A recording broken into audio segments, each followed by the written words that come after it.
Hi there, this is Andy Stevens with my Module 16 case study for EDL 854, School Finance. So our case this time deals with an elementary school called Briardale Elementary. It's an elementary school, grades K through 5, about 600 students. Briardale serves as the community center, hosts many different community functions, weddings, community gatherings, holiday celebrations, things of that nature.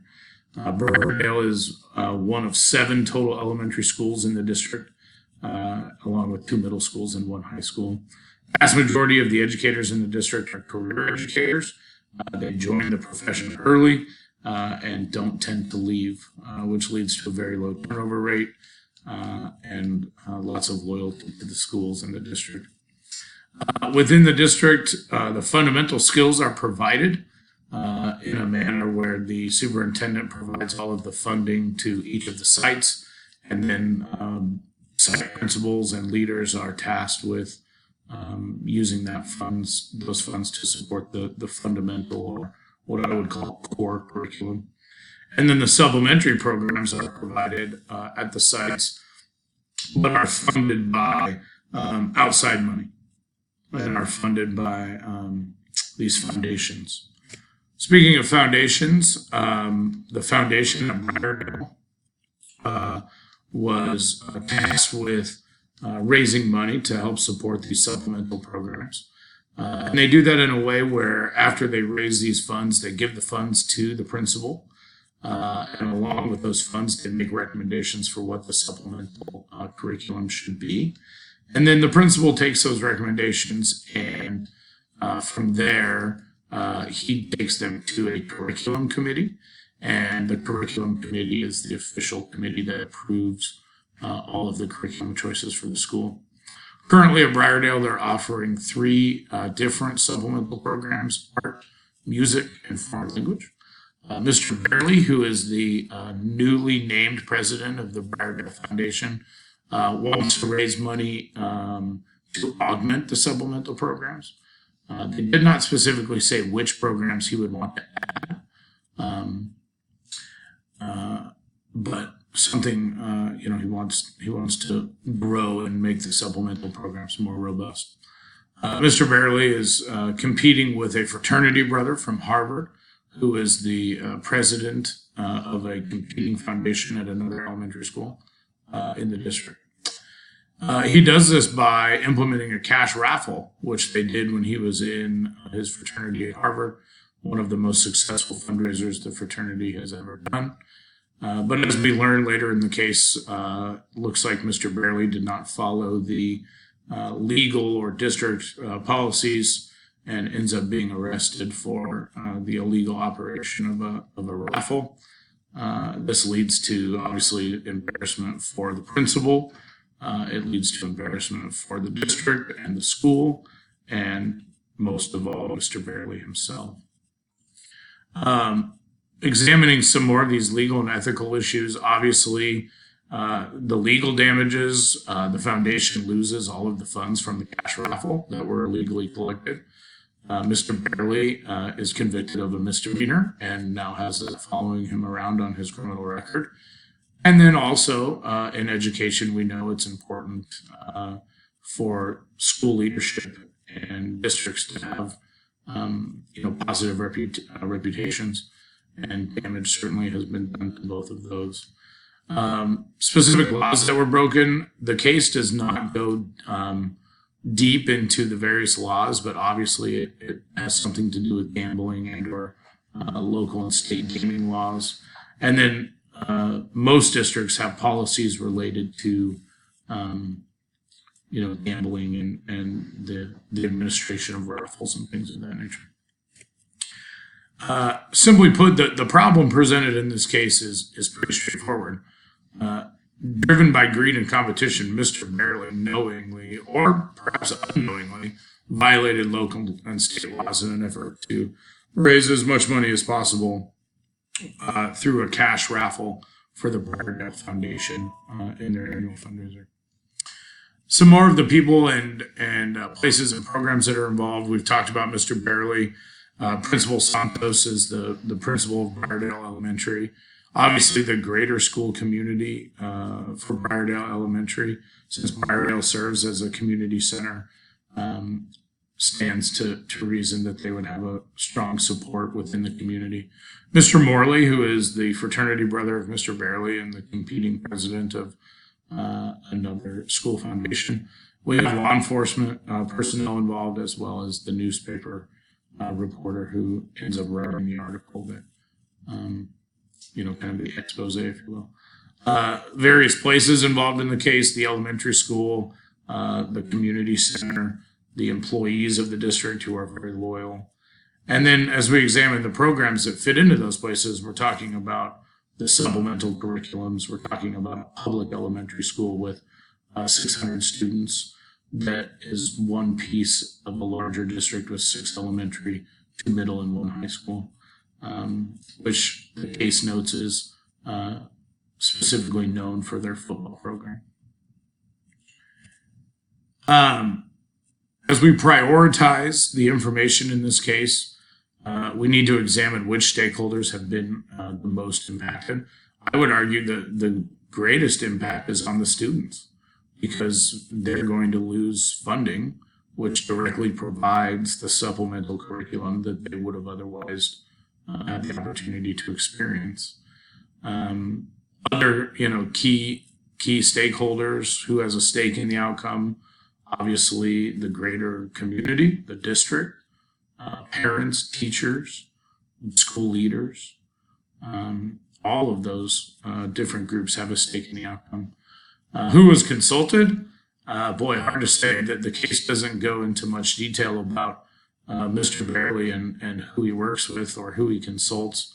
My guess is probably not very many people, because if he would have consulted with people, I feel that somewhere along the line somebody would have, raised a red flag and said, I think you need to be careful about what you're doing.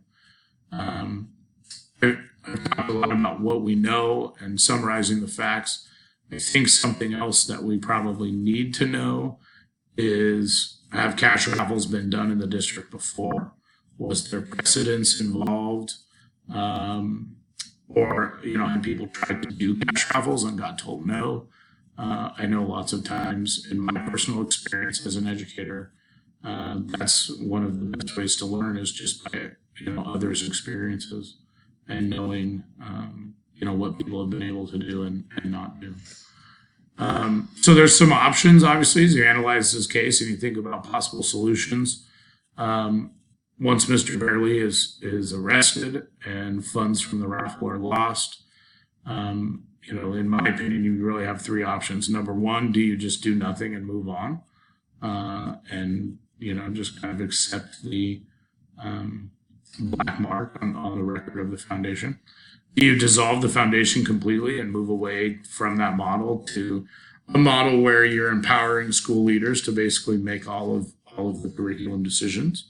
Or do you restructure the committee and maybe involve different groups, maybe a blend of parents and administrators and teachers, and not just parents, not just teachers, not just administrators, but more of a blended foundation. Pros and cons for each of those options. Obviously, if you choose nothing, to do nothing and move on, the biggest pro to that is that's the path of least resistance. It is probably the most efficient option, and it probably also allows for the maintenance of the current structures and protocols. Some of the cons of that choice, obviously, it doesn't help people learn and grow, both individually or as an organization, and you could find yourself in the same boat again down the road. Option number 2, dissolving the foundation to have the principal make all of the decisions. Obviously, that's also going to be very efficient, because now the principal just gets to make all the decisions. Those decisions would be consistent with the vision and goals of the school and the district, and would reduce the amount of issues related to parent leadership. The cons, obviously, anytime you have centralized power, you run the risk of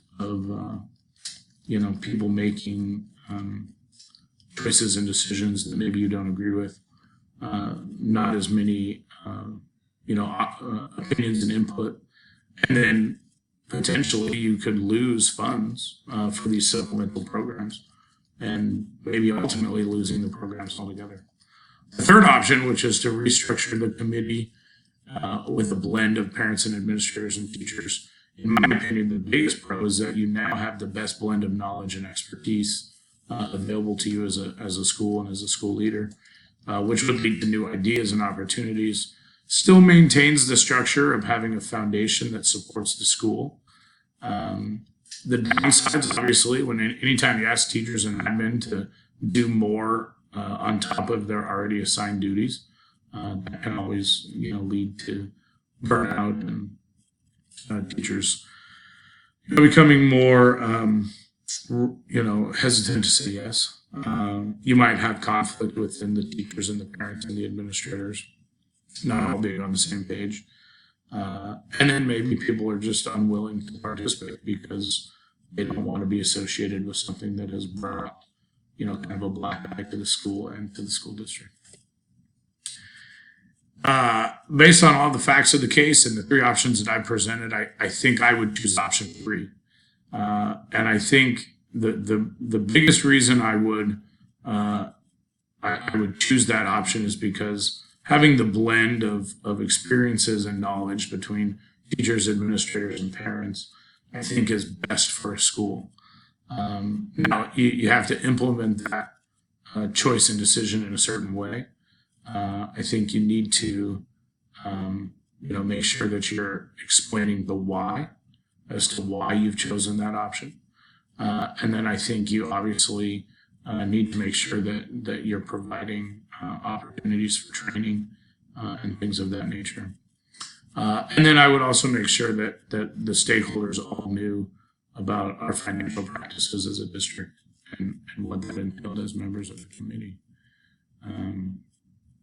So again, I jumped ahead of myself there a little bit, but as I'm implementing my decision, again, I talked about you have to explain the why. When people understand the why of the change and of the decision you made, buy-in for that decision is greatly enhanced. I would open the foundation positions via an application. I would want people to apply. I think anytime you make someone apply for a position, you get greater buy-in and you get people that are more serious about it. I would, again, provide training around district protocols to ensure that members of the committee understood completely what was and wasn't allowed in fundraising efforts within the district. And then once I had the applications and the members in place, I would elect new foundation leadership. And I would not have guidelines around who that had to be. It could be a parent, it could be a teacher, it could be one of the school leaders. But we would elect a leader and not just have a de facto parent. And then lastly, I would do everything in my power to empower the leaders and the foundation in general to raise funds for the continued support of the supplemental curriculum. As an electives teacher myself, I philosophically obviously believe wholeheartedly in supplemental curriculum, and so I would do everything in my power to ensure that those funds were being raised. So that's all for me today. It's been a great time in this class with you guys, and good luck in the rest of your programs.